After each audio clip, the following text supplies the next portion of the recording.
Va cerrándose el cerco en torno del expresidente Felipe Calderón.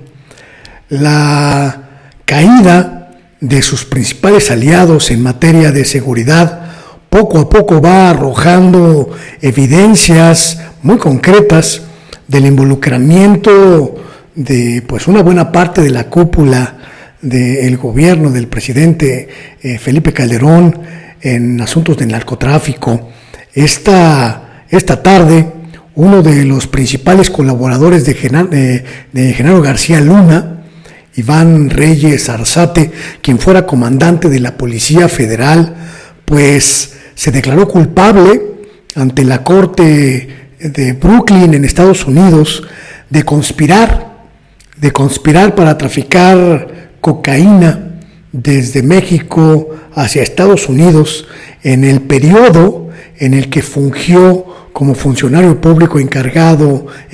de la persecución de los delitos y la investigación, el combate al crimen organizado. La aceptación de culpabilidad por parte de Iván Reyes Arzate pues tiene que ver con los mecanismos jurídicos para conseguir una condena lo menos larga posible, una condena que le permita pues negociar de alguna manera algún tipo de libertad en cierto momento, pero más allá de esta circunstancia legal que tiene que ver, insisto, con la defensa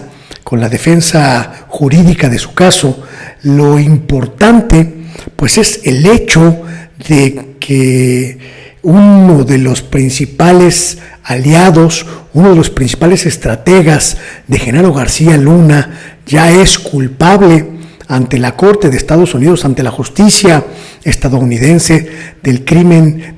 de narcotráfico. Esto, sin lugar a dudas, arroja un verdadero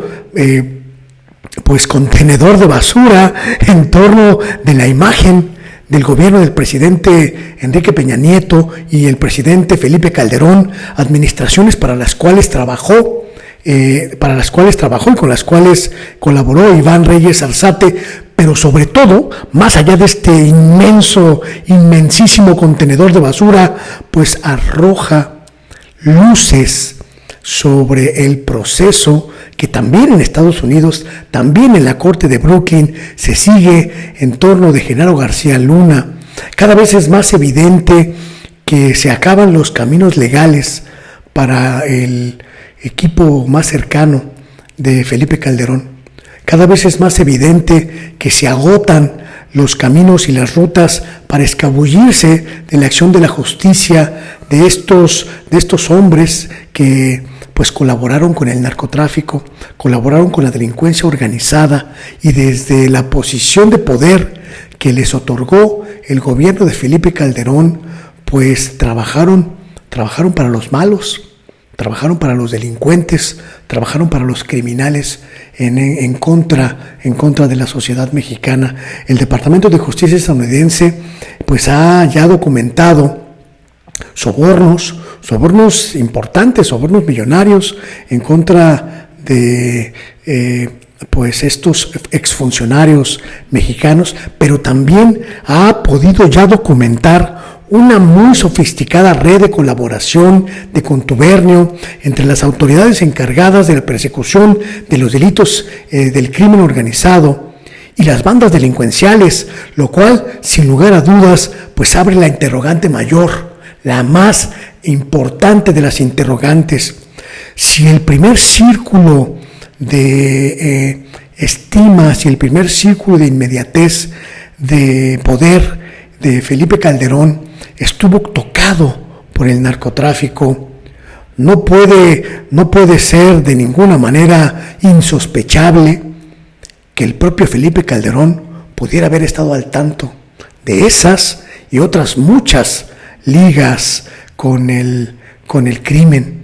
¿Hasta dónde la participación de Genaro García Luna, de todo el equipo en torno de la Secretaría de Seguridad, de la Policía Federal, pues estaban en contubernio con la delincuencia? ¿Y hasta dónde Felipe Calderón se enteró? ¿Hasta dónde Felipe Calderón pues tuvo conocimiento o incluso hasta dónde Felipe Calderón participó de estas redes delincuenciales, de estas redes de contubernios. De acuerdo con los informes del Departamento de Justicia de Estados Unidos, Reyes Arzate pues simplemente se hizo de la vista gorda con los narcotraficantes después de recibir miles de dólares en soborno a cambio de información sobre la investigación policial en torno del cártel y sobre todo forjó alianzas significativas con narcotraficantes. En este sentido,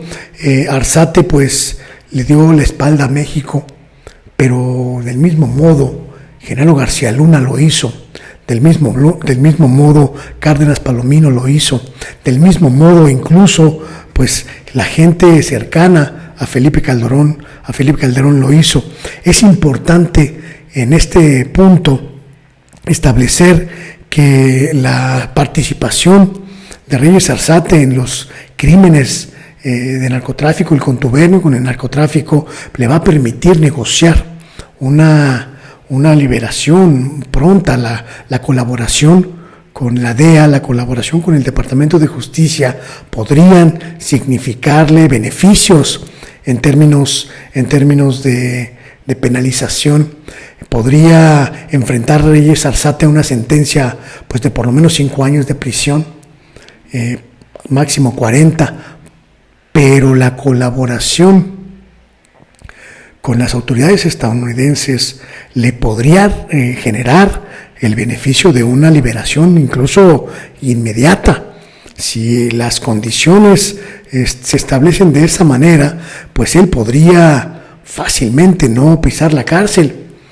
Este acuerdo de culpabilidad que ha aceptado Reyes Arzate en Estados Unidos pone en la ruta de la investigación a Genaro García Luna en primer lugar, pero también al expresidente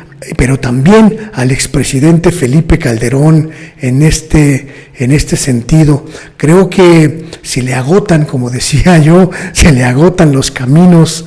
para mantenerse al margen a Felipe Calderón, el mal llamado o bien llamado carnicero de Michoacán, cada vez está más cerca de los tribunales estadounidenses y cada vez está más cerca de verse involucrado, de verse mencionado, de verse pues revelado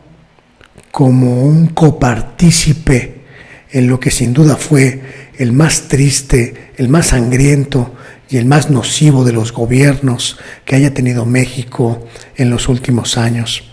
Lo que pasará en las próximas semanas, en los próximos meses, con Genaro García Luna y con el propio Felipe Calderón, será una cuestión simple y sencillamente de esperar